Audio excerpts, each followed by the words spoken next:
예, 오늘 저는 여러분과 함께 요나서 4장 1절부터 11절까지의 말씀으로 요나의 기도라고 하는 제목으로 하나님의 말씀 나누겠습니다. 요나서는 우리가 너무너무 잘 아는 말씀이죠. 주일학교 때부터 뭐 끝없이 들어왔던 말씀입니다. 바로 요나를 통해서 니느웨, 당시 북이스라엘의 이 적대국이라고 할 수 있는 그 아시리아의 수도, 거기가 바로 니느웨라고 하는 곳이죠. 바로 죄악의 상징, 우상 숭배의 상징이었던 도시, 바로 그 도시가 하나님 보낸 요나를 통해서 변화받는 그 스토리, 요나서의 스토리입니다. 그런데 이 요나서를 잘 읽어보시면 이 요나서 안에서의 내용은 단순히 요나를 통해서 니느웨가 변화받는 스토리 그 정도가 아니라는 거예요. 거기에 그 이면에 흐르고 있는 또 한 가지의 스토리가 있습니다. 여러분, 요나서 전체를 통해서 하나님은 첫째로는 니느웨가 변화받기를 원하셨지만, 하지만 하나님이 진정으로 변화되기를 원했던 대상이 또 하나가 있었어요. 바로 요나 자신이에요. 즉, 그러므로 요나서는 니느웨가 변화될 뿐만 아니라 요나 자신이 변화되는 스토리였던 것입니다.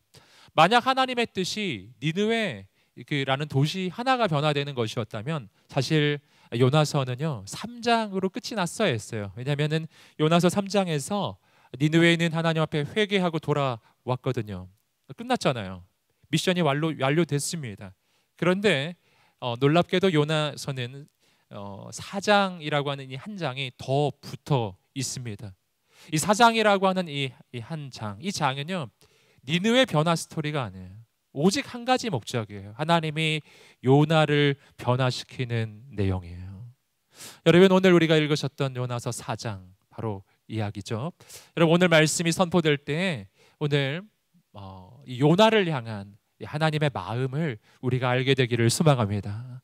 그 가운데 요나의 기도 이야기가 쭉 나와요. 그 내용 속에서 정말 하나님이 우리 인생 가운데 원하시는 것, 중요한 영적인 교훈 세 가지를 여러분과 함께 나누겠습니다. 첫 번째 이야기입니다. 이기적인 신앙에서 벗어나라. 이기적인 신앙에서 벗어나라라는 것입니다. 요나서 4장 1절부터 4절까지 말씀입니다. 함께 다시 한번 우리 자막을 통해 읽어보겠습니다. 그러나 요나는 몹시 기분이 상했습니다.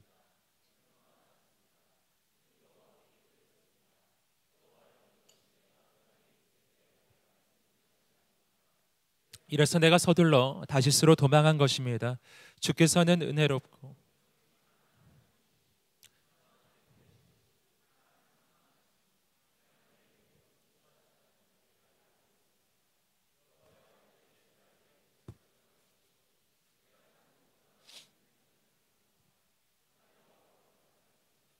내가 화내는 것이 옳으냐. 자, 니느웨가 회개하고 돌아왔습니다. 정말 예상 밖의 상황이었어요. 사실 그 앞쪽을 읽어보시면 요나가 그렇게 성의 있게 말씀을 전하는 것도 아니었어요. 3장 읽어보시면 니느웨는 굉장히 큰 성이어서 적어도 3일 정도를 돌아야만 하는 그렇게 큰 성이었습니다. 그런데 성경을 보시면은 요나는 하루 만에 그 성을 통과합니다. 그러면서 아주 단순하게 40일이 지나면 니느웨가 무너지리라, 이 단순한 메시지를 선포해요. 근데 그렇게 성의 없고 단순한 메시지, 마지못해 전한 그 메시지를 듣고서 놀랍게도 니느웨가 완전히 회개해버리는 거예요. 왕부터 모든 백성까지 금식하며 하나님 앞에 회개합니다. 그리고 하나님은 그 계획을 철회하셨어요. 심판은 내리지 않았어요. 여러분, 그 장면을 바라보면서 이 요나는 어떤 반응을 보이고 있는가? 화가 났어요. 오늘 말씀 보시면 마음이 상하고 분노합니다. 요나로서는 이 상황을 도저히 받아들일 수가 없는 거예요. 뭐 여러 가지 이유가 있겠지만 요나로서는 이 아시리아는 좀 망했으면 하는 나라거든요. 북이스라엘의 적대 국가였을 뿐만 아니라 그리고 이방 국가잖아요. 좀 이따 우리가 함께 보시겠지만 그 당시 이스라엘 민족이 가지고 있었던 그 의식이 있습니다. 선민 의식. 우리만 택함 받은 민족이고 나머지 이방인들은 전부 짐승이나 다름이 없는 거예요. 구원의 대상들이 아닌 거예요. 우리만 구원받아야 된다라는 것이죠. 그런데 놀랍게도 이 적대국, 이 아시리아가 구원받는 이 놀라운 이 상황을 바라보면서 이 요나는 기쁘지가 않은 거예요. 오늘 말씀은 사실 좀 풀면은 이런 이야기예요. 하나님, 제가 이럴 줄 알았습니다. 이런 거예요. 하나님, 제가 이럴 줄 알고 그래서 내가 니느웨에 안 오려고 했던 거예요. 하나님, 이런 거죠.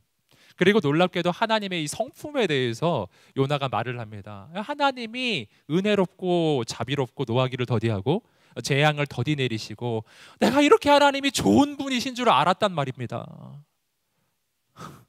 그래서 내가 여기 안 오려고 했던 거예요. 좀 이상하죠? 여러분 들어보시면 굉장히 이상해요. 지금 요나는 하나님이 참 좋으신 것 때문에 너무 분노하고 있는 거예요. 하나님 왜 이렇게 좋으신 거예요? 막 지금 그런 지금 반응이죠. 저는 니느웨가 구원받는 걸 보느니 그냥 죽겠습니다. 죽는 게 낫겠습니다.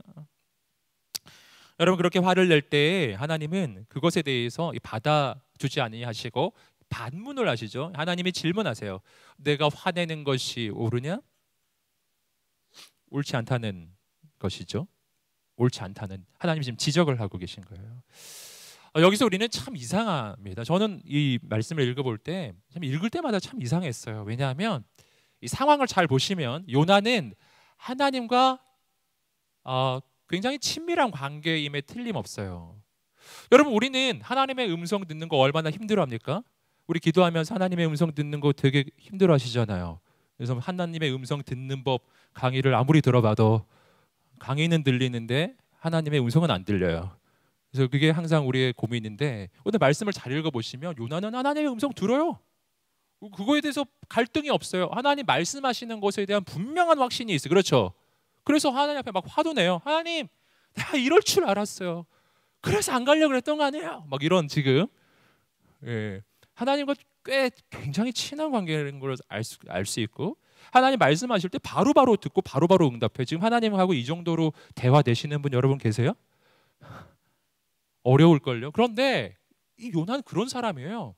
뿐만 아니라 하나님에 대해서 너무 잘 아는 거예요. 하나님이 성품을 알아요. 하나님은 은혜롭고 자비롭고 노하기를 더디하시고 재앙을 더디 내리시고, 정말 이러다가 니느웨가 덜컥 회개라도 하는 날에는 심판도 안 내리실 거라는 이 하나님에 대해서 정말 분명한 지식, 분명한 이 이해를 가지고 있는 사람이에요. 하나님이 어떻게 하실지도 알아요. 얼마나 하나님에 대해서 잘 알고 있는지 몰라요. 이상하잖아요. 하나님에 대해서 너무 잘 알죠. 기도의 사람이죠. 하나님의 음성도 듣는 사람이에요. 근데 이상하게 하나님하고 뭐가 안 맞는 거예요. 좀 안 맞아 들어가는 거예요. 하나님이 너 화내는 거 맞아 이러지 않잖아요. 너 왜 화내는 거냐? 그거 옳은 거냐? 이러는 거예요. 뭔가 잘못되어 있어요. 뭐가 잘못된 것인가? 지금 여기서 우리는 아주 중대한 우리 신앙의 영적 비밀을 발견할 수 있는데, 하나님의 음성을 듣고 나는 기도하고 있고 난 하나님에 대해서 너무 잘 알고 있어요. 하지만 그것으로 충분하지 않다는 거예요. 그것만으로 충분하지 않아요. 요나도 그랬어요. 다 알고 있었고 하나님과 친했어요. 하지만 불순종했고 나중에 억지로 순종하지만 그게 온전하지도 않았고 하나님과 안 맞는 거예요. 뭐가 잘못된 것인가? 여러분 한 가지 중요한 그 문제점이 있었습니다. 그것은 뭐냐면 이 하나님의 뜻에 대한 잘못된 이해인데요. 조금 전에 말씀드렸듯이 요나는 지금 선민 의식을 가지고 있어요. 이스라엘 민족만이 하나님의 선택받은 민족이라는 것이죠. 그러니까 아시리아는 이 죽어 마땅한 이방 족속인 것이었어요. 당연히 그렇게 생각하고 있었어요. 도저히 이방인이 구원받는 걸 볼 수가 없었습니다. 그런데 과연 이것이 옳은 생각이었는가? 하나님이 이스라엘 민족을 선택하신 것 자체는 맞아요. 이 선민 의식이라는 거 그 자체는 나쁜 거 아니에요. 하나님 날 선택하셨다는 의식이잖아요. 그런데 거기서 그것 때문에 하나님이 의도하신 것은 무엇이었는가에 대해서는 잘못된 관점을 가지고 있었다는 겁니다.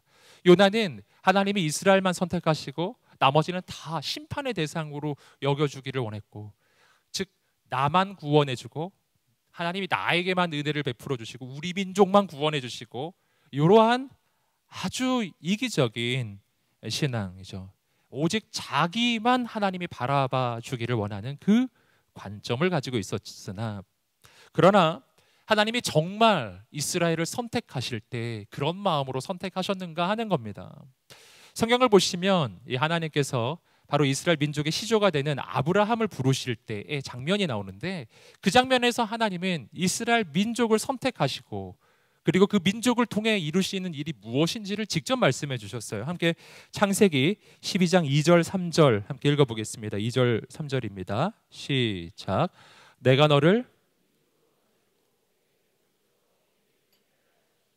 내가 복의 근원이 될 것이다. 너를 축복하는 사람에게는 내가 복을 주고 너를 저주하는 사람에게는 내가 저주하리니 땅의 모든 족속이 너로 인해 복을 받을 것이다. 자, 말씀에서 보시면은 하나님께서 이스라엘 민족의 시조가 되는 아브라함을 부르시고 나서 그에게 축복해 주시는 장면이 나옵니다. 내가 너로 큰 민족을 이루게 할 것이다. 이스라엘 민족을 향한 축복이었어요. 하지만 이어지는 구절들을 보세요. 내가 너로 복의 근원이 되게 하리라. 원어적으로 보시면 나는 너를 복 덩어리로 삼을 것이다. 그리고 이어지는 구절에서 진짜 하나님의 뜻이 나와요. 너를 축복하는 사람에게 내가 복을 주고 너를 저주하는 사람에게 내가 저주하리니, 그 다음 땅의 모든 족속이 너로 인해 복을 받을 것이다. 궁극적 계획이에요. 하나님이 이스라엘 민족을 선택하신 궁극적 계획이라고요. 하나님이 이스라엘 민족을 선택하시고 그 민족에게 복 주신 까닭이 있어요. 그 까닭은 이스라엘 민족 한 민족만 이기적으로 자기들만 복을 받고 자기들만 구원받으라고, 나머진 다 망하게 하라고 하나님이 이스라엘 민족 선택한 게 아니었다는 것입니다. 반대예요. 하나님이 이스라엘 민족을 선택하신 까닭은 이스라엘 민족을 축복의 통로로 세우기 위함이었어요. 그 민족을 제사장 나라로 세우기 위함이었다고요. 통로 아시죠? 하나님의 복이 이스라엘 민족에게 내려옵니다. 하지만 이스라엘 민족을 통해서 열방을 향해, 모든 민족을 향해, 모든 백성들을 향해 흘러가기 원하셨던 거예요. 어떤 면에서 이스라엘 민족은 선택받은 것인가? 바로 그러한 하나님의 축복의 통로로 택함받은 백성들. 제사장 나라라는 게 뭐예요? 여러분, 제사장은 다른 사람이 하나님 만나게 해주는 사람을 제사장이라고 하잖아요. 제사장 나라는 뭡니까? 열방이 하나님을 만나게 해주는, 열방을 하나님께로 이끄는 그런 나라를 이야기하는 겁니다. 하나님은 이스라엘을 그런 나라로 선택하신 것이었어요. 선민이란 나만 구원받는 뜻이 아니에요. 나를 통해 온 세상이 살게 되는 것입니다. 요나는 이 부분에서 아주 큰 착각을 하고 있었던 것이죠. 여러분, 그런데 이것이 요나만의 문제냐 하는 겁니다. 오늘 우리 그리스도인들은 어떤가 하는 겁니다. 오늘 나의 신앙은 어떤가 하는 거예요. 오늘 요나하고 좀 다른가 하는 겁니다.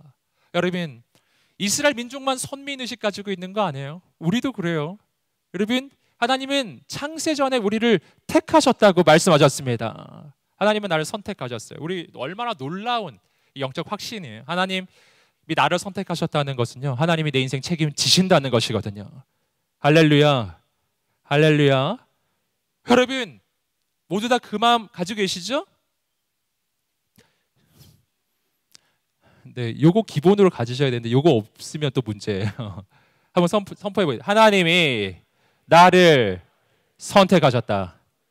아멘.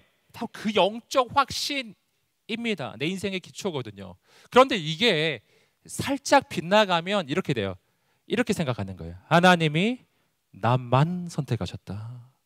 그리고 하나님이 오직 나에게만 은혜를 주시고 오직 내 인생만 잘되게 해주시고 나만 선택하셨으니까 딴 사람은 나 몰라라인 거예요. 뭐 나 몰라라를 넘어서서 나 말고 딴 사람이 은혜 받는 걸 지켜볼 수가 없어요. 아마 얼마 전에 그 수련회 다녀오셨을 텐데 혹시 그 마음 있지 않으셨는지 모르겠어요. 나는 아직도 민숭민 순표올 마음이 없는데 옆 사람 막 눈물 콧물 흘리고 은혜 받고 있으면 미운 거예요. 막 할렐루야.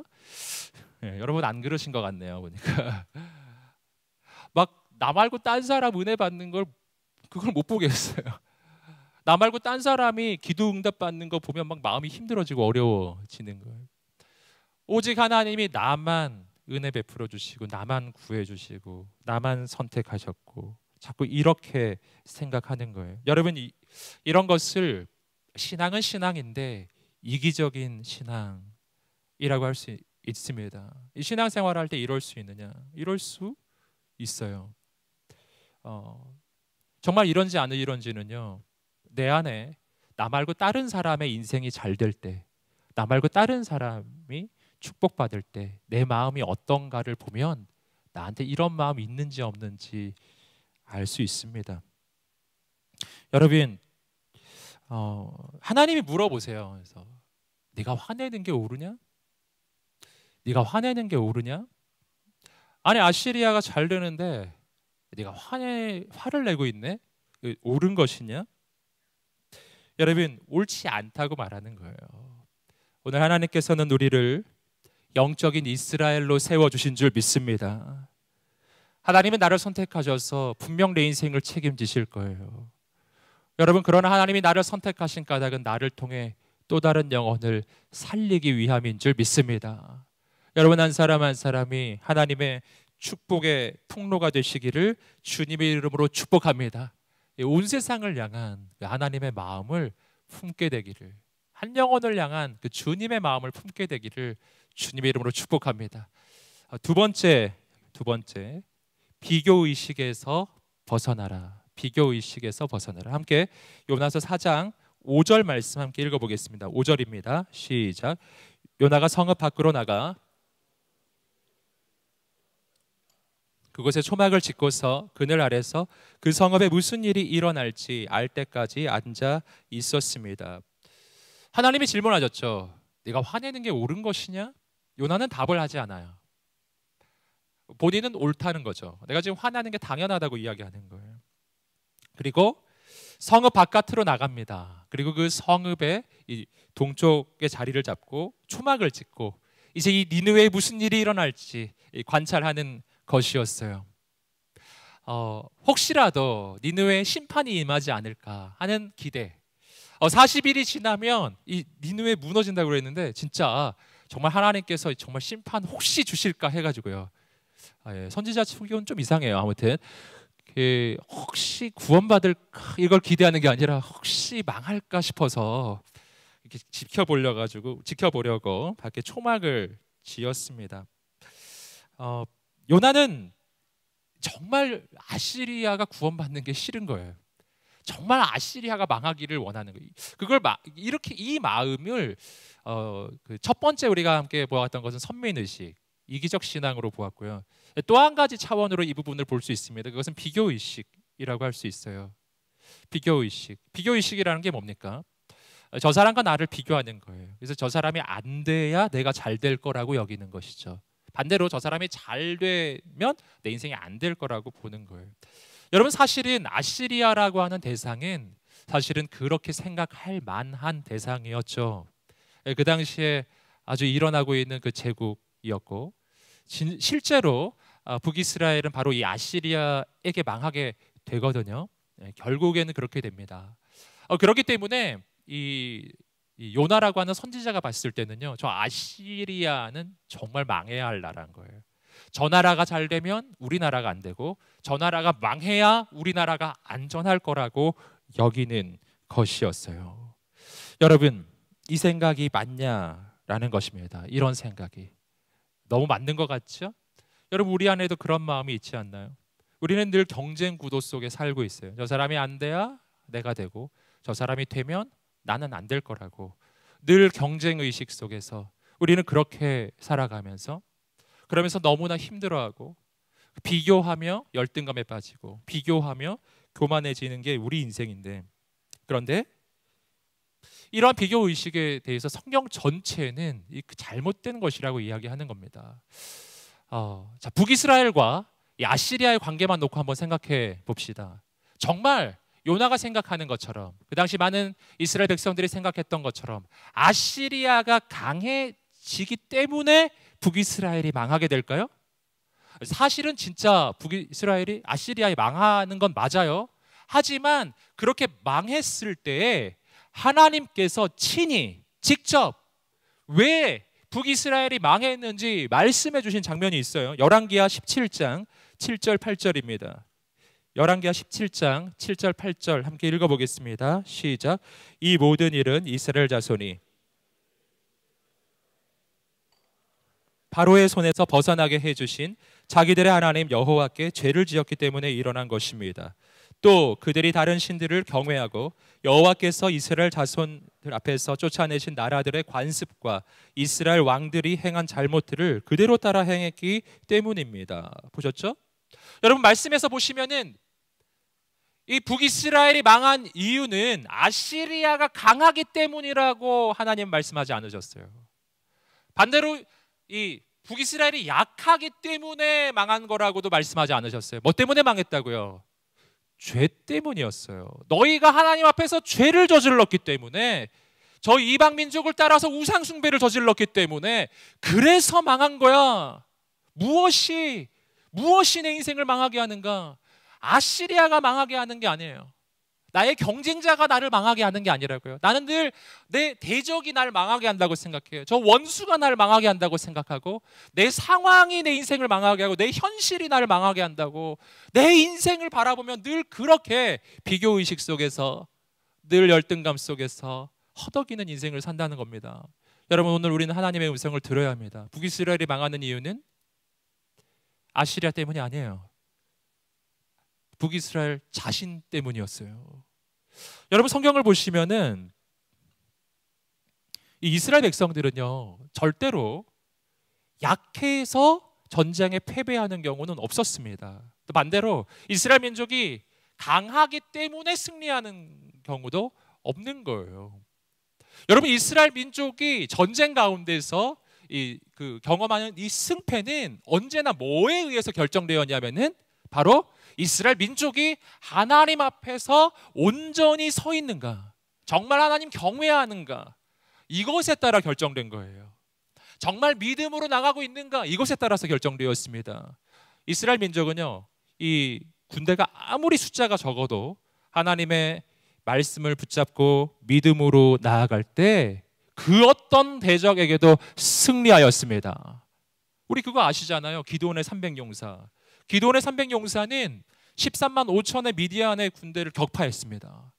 믿음으로 나가니까 하나님이 승리를 주시는 거예요. 여호사밧의 군대는 아예 싸우지도 않았어요. 얼마 전에 여러분 나누셨죠? 여호사밧의 군대는 놀랍게도 성가대가 군대 앞에 있었어요. 노래하고 찬양하면서 간 거예요. 하나님께서 승리를 주신 줄 믿습니다.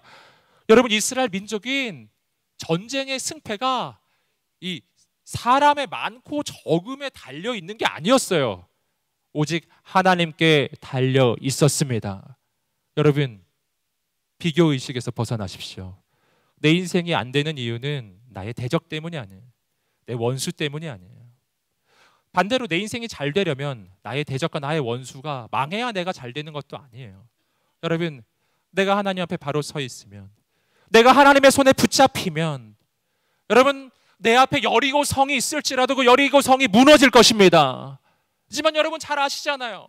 여리고 성 무너진 다음에 이스라엘 민족이 하나님 앞에 온전하지 못했을 때 너무 작은 성, 정말 우습게 봤던 아이 성에게는 또 패배를 하는 거예요. 여러분, 하나님의 사람의 인생은 조건과 상황과 환경과 나의 대적과 나의 경쟁자에게 달려있는 거 아니에요. 하나님의 사람의 인생은 오직 하나님께 달려 있습니다.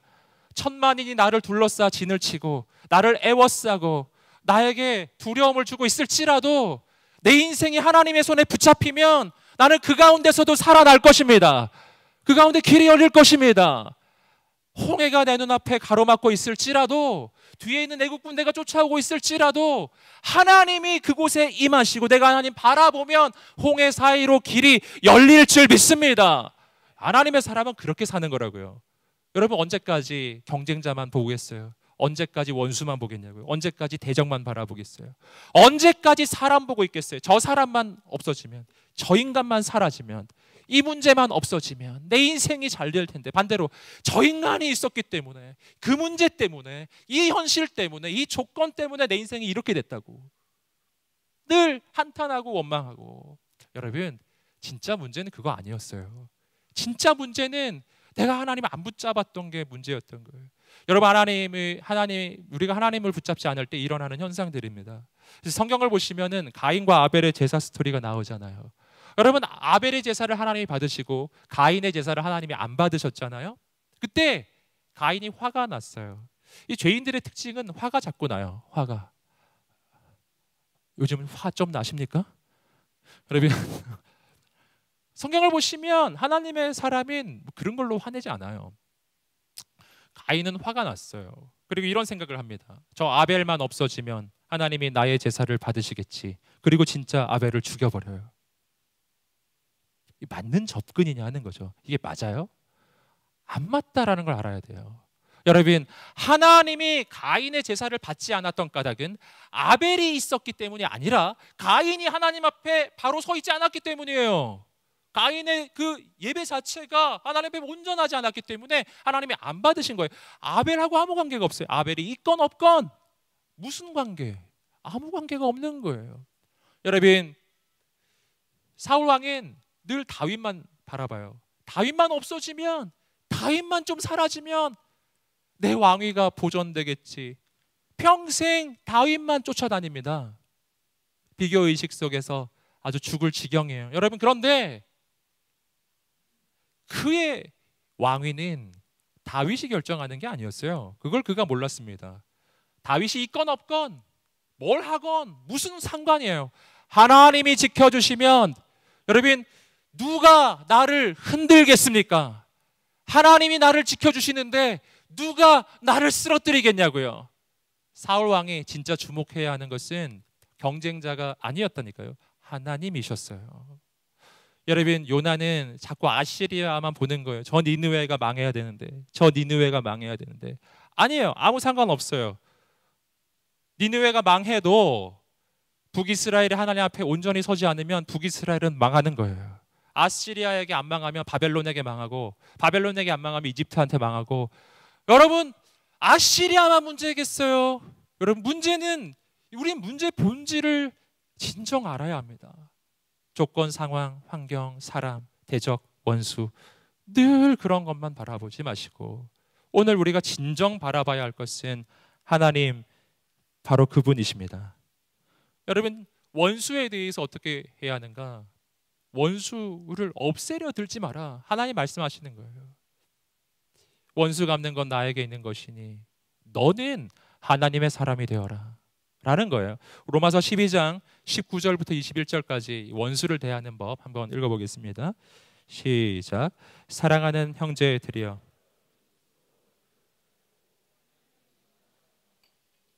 기록되기를 원수를 갚는 것이 내게 있으니 내가 갚아주겠다라고 주께서 말씀하십니다. 내 원수가 굶주려 있으면 먹이고 목말라 하면 마실 것을 주어라. 이로써 내가 그의 머리 위에 숯불을 쌓을 것이다. 악에게 치지 말고 선으로 악을 이기십시오. 아멘.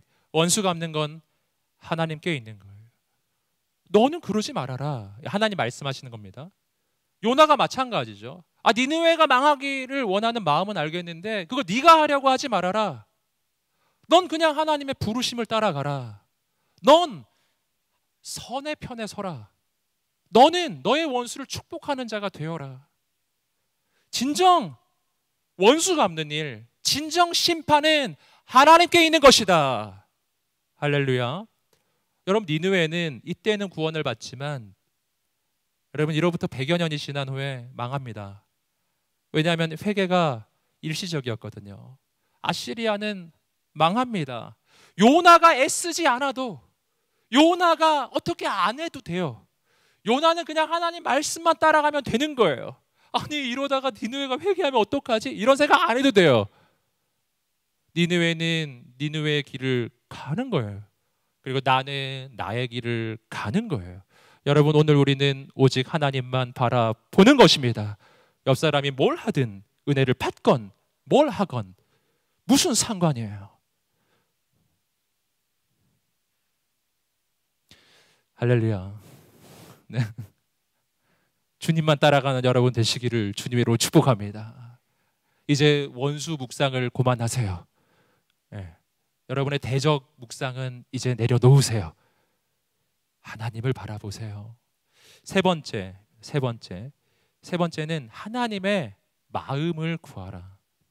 함께 요나서 4장 6절에서 8절 읽어보겠습니다. 6절에서 8절입니다. 시작. 그러자 여호와 하나님께서 넝쿨을 준비하셔서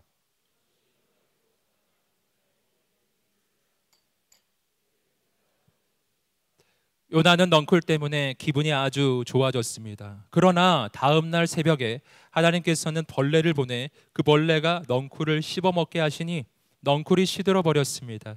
해가 뜨자 하나님께서는 뜨거운 동쪽 바람을 준비하셨습니다. 해가 요나의 머리 위를 따갑게 내리쬐어 그는 이미 빠졌습니다. 그는 죽기를 원했습니다. 요나는 말했습니다. 내가 사는 것보다 죽는 것이 낫겠습니다. 자, 하나님께서 이 요나가 하나님의 마음을 품지 못하니까 이 시청각 교육, 체험 학습을 이제 하시는데요. 초막을 짓고 이제 그 니느웨 성 동쪽 편에 이렇게 앉아가지고 이렇게 성을 보고 있는 상황인데, 이곳은 지리적으로는 요즘에 이라크의 모술이라고 하는 지역이라고 해요. 이곳은 뭐 여름에는 그 한낮 기온이 50도를 넘나드는 너무너무 덥고 건조한 그런 지역이라고 합니다. 그러니까 요나가 얼마나 더웠겠어요. 막 50도 막 온도가 막 올라가는데 저기가 망해야 되는데 막 이러면서 이렇게 보고 있는데 해는 내리쬐죠. 막 열받죠. 그 안팎으로 막 열을 받으면서 너무 힘든 거예요. 그때 하나님께서 이제 시청각 교육, 놀라운 초자연적인 역사가 일어나가지고 막 넝쿨이 자라는데, 잘 보시면은 진짜 넝쿨이 빨리 자란 것 같아요. 그러니까 넝쿨이 막 자라서 잎이 넓게 이렇게 되니까 이제 그늘이 된 거죠. 너무 이제 즐거웠는데, 그 다음 날 벌레가 한 마리가 나타났는데, 여기 저기 성경 보시면 하나님이 벌레를 준비하셨다고 돼 있어요. 하나님은 벌레도 준비하신다. 하나님은 모든 걸 준비하신다 이거죠. 그러니까 벌레가 와서 그걸 막 씹어 먹어버린 거예요. 그래가지고 시들어가지고 이제 그늘이 사라져 버린 거예요. 그러니까 그리고 하나님이 하나 더 준비하셨네요. 8절 보시면 해가 뜨자 하나님께서는 뜨거운 동쪽 바람을 준비하셨어요. 하나님이 뜨거운 바람도 준비하셨어요. 열풍. 네, 하나님은 정말 준비를 잘 하시는 분이에요. 하나님은 온갖 걸 준비하세요. 그러니까 지금 요나가 너무 더운 거예요. 막 더운데 뜨거운 바람 불죠. 넝쿨은 말라버리죠. 그러니까 막 죽을 지경이에요. 그러니까 요나가 또 이렇게 말해요. 내가 사는 것보다 죽는 것이 낫겠습니다. 왜 이렇게 죽겠다는 말을 많이 하는지 모르겠어요. 정말 더워 죽겠습니다. 막 니느웨 때문에 내가 못 살겠습니다. 막 이런 거죠. 바로 그러한 상황에서 자, 하나님이 말씀하십니다. 자, 9절 말씀입니다. 9절입니다. 시작. 그러자 하나님께서 요나에게 말씀하셨습니다. 내가 그 넝쿨 때문에 화내는 게 옳으냐? 그가 말했습니다. 그렇습니다. 화가 나서 죽을 지경입니다. 보세요. 참 놀라워요. 저는 이런 거 보면 너무 놀라워요. 요나는 하나님과 대화가 너무 자유로워요. 그래서 이런 하나님의 사람이 자유롭게 하나님과 싸우고 있어요 지금. 그래서 자, 보시면 하나님이 또 질문하세요. 네가 그 넝쿨 때문에 화내는 게 옳으냐? 옳지 않다는 뜻이죠. 그런데 요나는 또 당당하게 말해요. 그렇습니다. 화가 나서 죽을 지경입니다. 놀랍습니다. 하나님은 지금 요나에게 바로 그 무언가를 소중히 여긴다는 게 무엇인가 하는 걸 지금 알려주는 거죠. 이 넝쿨이 얼마나 소중해요. 그늘을 만들어준 넝쿨 너무 소중했는데, 네가 그 넝쿨을 소중히 여기는 그 마음을 네가 알았느냐? 그리고 그 넝쿨을 잃었을 때 그 안타까움을 알았느냐? 그렇다면 네가 내 마음을 알아주기를 원한다.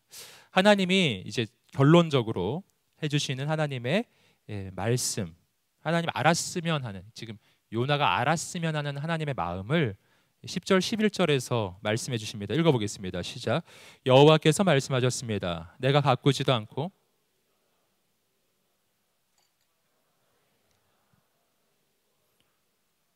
그런데 왼쪽과 오른쪽도 구별하지 못하는 사람들이 12만 명이나 있고 가축도 많이 있는 이 큰 성읍 니느웨를 내가 아끼지 않을 수 있겠느냐.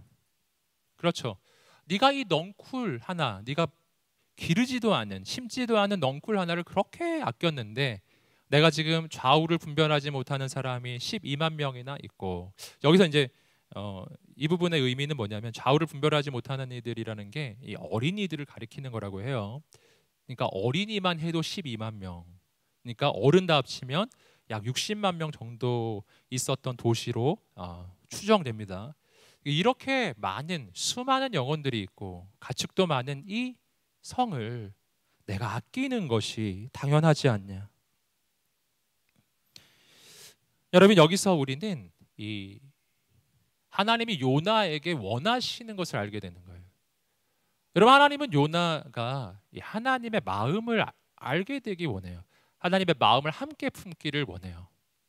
하나님의 마음을 함께 품는다는 게 뭐죠? 하나님이 사랑하시는 것을 나도 사랑하고, 하나님이 아끼시는 것을 나도 아끼고, 하나님이 중요하게 보시는 것이 나도 그게 중요하게 느껴지고, 하나님이 안타까워하실 때 내 마음도 안타깝고, 하나님의 그 마음, 그 마음을 하나님이 요나가 품기를 원하셨던 거예요. 요나는 니느웨에 와서 분명 하나님 말씀에 순종을 하기는 했어요. 말씀을 선포했습니다. 하지만 하나님의 마음은 없었어요. 하나님은 우리 인생이 하나님의 말씀에 순종할 때 기계적으로 순종하는 거를 원하지 않으시는 거예요. 뭐 그것도 안 하는 것보단 낫지만, 그러나 그렇게 순종하며 나아갈 때 이왕이면 하나님의 마음을 함께 품기를 원하시는 거예요. 하나님의 마음을 알아주는 한 사람이에요. 바로 그 마음을 품기 시작했을 때 우리는 하나님의 일을 한다는 것이, 하나님 말씀에 순종하는 것이 힘들고 어려운 부담이 되지 않기 시작할 것입니다. 그게 바로 내가 원하는 일이 될 거예요. 여러분, 여기서 우리는 하나님의 이 반문, 그리고 요나의 한탄 속에서 우리의 기도가 어떠해야 하는지 오늘 그 내용을 조금 더 우리가 좀 생각해 볼 수 있는데, 요나는 한탄합니다. 내가 사는 것보다 죽는 게 낫겠습니다. 사실 이게 기도거든요. 기도. 지금 요 말을 요나가 혼잣말 아니에요. 지금 하나님께 하는 거예요. 하나님, 집 넝쿨 말라버렸어요. 저 죽고 싶습니다. 정말 너무 더워요. 얼마나 더웠든지요. 내가 너무 힘든다는 거였어요. 하나님, 넝쿨이 말라버렸어요. 하나님, 벌레가 나타났어요. 그 요나의 이 당시의 이 기도를 조금 늘려서 해보자면 이렇게 했을 것 같아요. 하나님, 저 정말 죽을 것 같아요. 하나님, 다시 넝쿨 좀 키워주세요. 아니면 하나님, 저 벌레 좀 없애주세요. 하나님, 이 동풍 좀 없애주세요. 막 이렇게 막 기도했을 것 같아요. 여러분, 한번 생각해 보세요. 근데 이러한 기도가 바로 우리가 하는 아주 보편적인 기도라는 겁니다. 일반적인 기도. 내 인생에 넝쿨이 나타났다가 넝쿨이 말라버렸어. 벌레가 나타났어요. 바람이 막 불어요. 뜨거운 바람. 우린 또 기도해요. 하나님, 넝쿨이 말랐어요. 벌레가 나타났어요. 벌레를 없애 주옵소서. 바람을 멈추어 주옵소서. 하나님, 구름을 좀 주십시오. 날씨. 나는 지금 더운 게 너무 괴로운 거거든요. 내가 봤을 때 내 인생의 제일 중요한 문제는 더위예요. 너무 더워요. 그때 하나님이 이러지 않으셨다고. 와, 요나야, 너 너무 덥구나. 내가 넝쿨을 다시 줄게. 벌레 없애줄게. 이렇게 응답을 해주셔야 되잖아요. 근데 오늘 말씀을 보시면 하나님이 그렇게 하지 않으시고 이렇게 반문하셨죠. 네가 박넝쿨 때문에 화내는 게 옳으냐? 이렇게요. 예. 한번 생각해 보세요. 하나님, 저 이 문제 때문에 너무 괴로워요. 하나님, 이 문제를 좀 없애주세요. 하나님, 나 저 사람 때문에 너무 괴로워요. 저 사람 좀 없애주세요. 땅 공동체 보내주세요.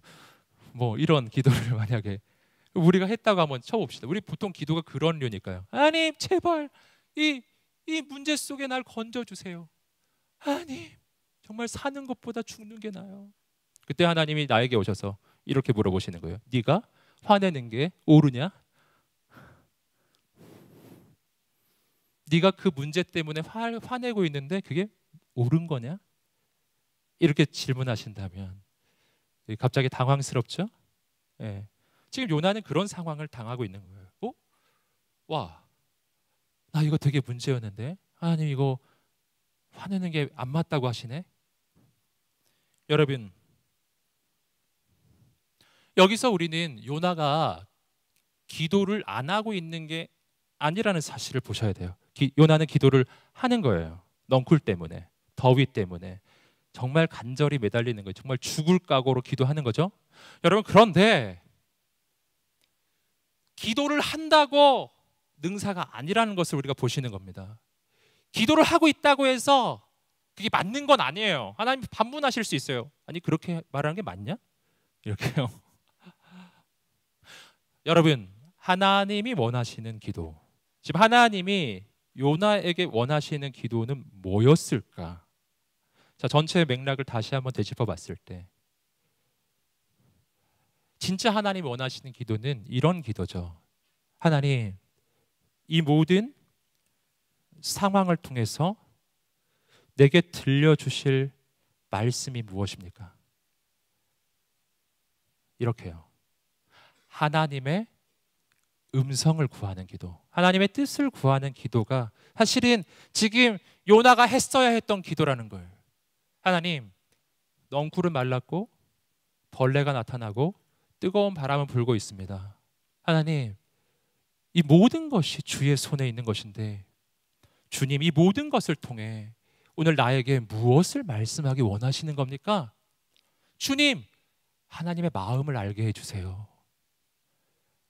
요나는 이렇게 기도했어야 했다는 겁니다. 여러분, 우리는 기도할 때도 화가 날 때가 있어요. 신앙생활을 할 때도 막 분노가 일어날 때가 있어요. 특별히 하나님께 해요. 그때 우리가 진짜 화낼 수 있어요. 오늘 말씀에서 요나도 화냈으니까요. 화낼 수 있다고 저는 생각해요. 하지만 그 기도가 좀 더 하나님께 가까이 가는 기도가 되기 위해 좀 더 이 타겟을 적중시키는 기도가 되려면은 이렇게 기도해야 된다는 거예요. 우리가 더위와 박넝쿨, 벌레만 주목하고 있으면 우린 본질을 놓치게 돼요. 왜 이런 현상이 일어나고 있는지. 지금 진짜 문제가 뭐죠? 정말 문제가 뭐예요? 더위가 문제인가요? 박넝쿨이 문제인가요? 벌레가 문제인가요? 더위가 문제인가요? 뜨거운 동풍이 문제인가요? 전부 하나님이 하신 거잖아요.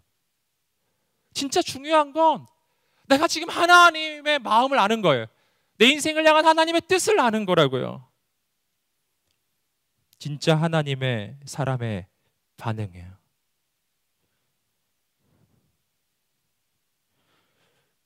여러분, 요나의 인생의 진짜 문제는 뭐였죠? 더위가 문제인가요?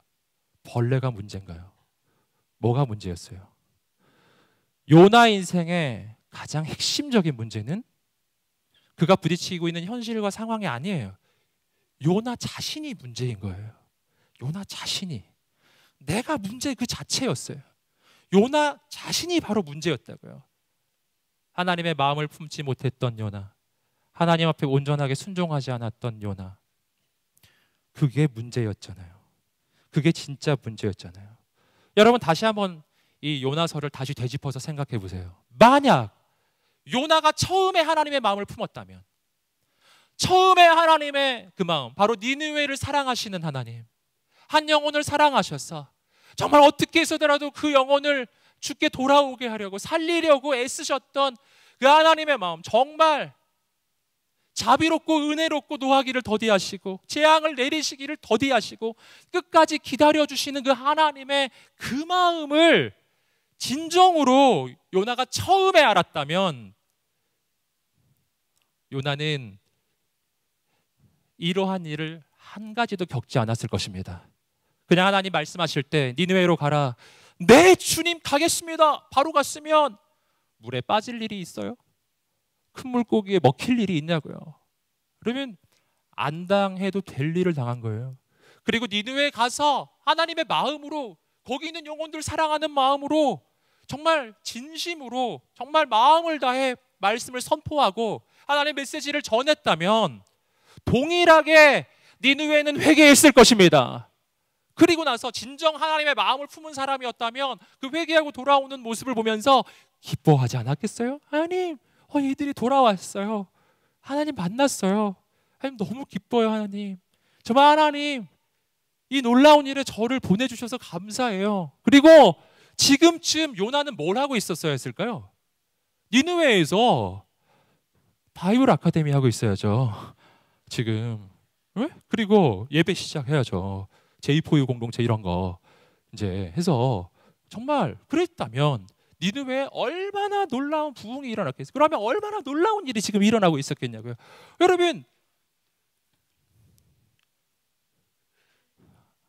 아니 지금 요나가 왜 더운 거죠? 본인이 더운데 간 거잖아요. 누가 가라 그랬나요? 누가 아무도 가라 그런 사람이 없어요. 혼자 간 거였어요. 가만히 생각해 보세요. 여러분, 이런 일을 지금 왜 당하고 있죠? 요나는 왜 인생이 험한 거예요?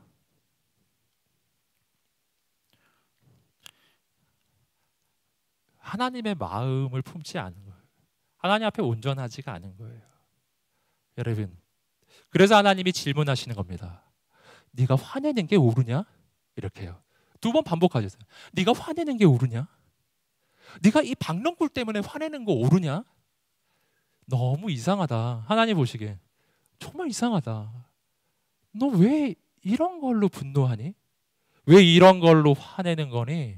여러분, 우리 인생에서 왜 화내고 계신가요? 왜 분노하시나요? 우린 늘 박넝쿨 때문에, 벌레 때문에, 동풍 때문에, 또 저 원수 때문에 맨날 그런 걸로 화내는 거예요. 여러분, 진짜 화낼 일일까요? 한번 생각해 보세요. 정말 그 일이 분노할 만한 일이었는지, 정말 내가 화내야 할 일인지. 여러분, 내가 진짜 화가 나야 할 일이 무엇인가요? 내가 진짜 분노해야 할 일이 뭐냐고요? 여러분, 요나서 전체를 다시 한번 묵상해 보세요. 정말 분노해야 할 일이 뭐냐고요? 제가 요나라면 이게 너무 화가 났을 것 같아요. 아니, 내가 처음에 순종했더라면 하나도 안 당해도 될 일을 내가 다 당했네. 아니, 내가 이렇게 안 살아도 되는데 말이죠. 아니, 이렇게 왜 내 인생이 이렇게 자꾸 돌아가냐는 거죠. 여러분, 순종하지 않으면 인생이 자꾸 돌아가요. 안 당해도 될 일을 당해요. 물에 빠지고 물고기에 먹히고 막 기상천외한 일을 당하는 거예요. 여러분, 오늘 이 시간 진정 우리가 화가 나야 할 일에 화가 나게 되기를 축복합니다. 진짜 화날 일은요, 내가 아직도 죄 가운데 있는 사실이에요. 내가 아직도 그 습관적인 죄에서 벗어나지 못했다는 사실이에요. 내가 아직도 내 원수를 보면 화가 난다는 이 사실 자체가 화가 나요. 난 왜 언제까지 이렇게 살 것인가? 나는 여전히 눈앞에 보이는 문제만 바라보고 하나님을 보고 있지 않은 게 너무 화가 나는 거예요. 여러분, 오늘 내가 정말 하나님 만나기를 원합니다. 하나님은 정말 동역자를 찾고 계세요. 하나님의 마음을 품고 하나님과 함께 니느웨로 갈 사람을 찾고 계세요. 여러분, 어렵고 힘든 길 아니었어요. 하나님 역사하시는 길이었거든요. 기적의 길이었다고요. 그 길을 너무 어렵게 가고 있는 거예요. 요나가요. 여러분, 오늘 우리는 쓸데없는 일에 화내지 않기를 축복해요. 그리고 하나님의 마음을 품게 되기를 원해요. 원수를 원수로 보지 아니하고 한 영혼으로 볼 수 있게 되기를 원합니다. 하나님 사랑하시는 사람을 나도 사랑할 수 있게 되기를 축복합니다.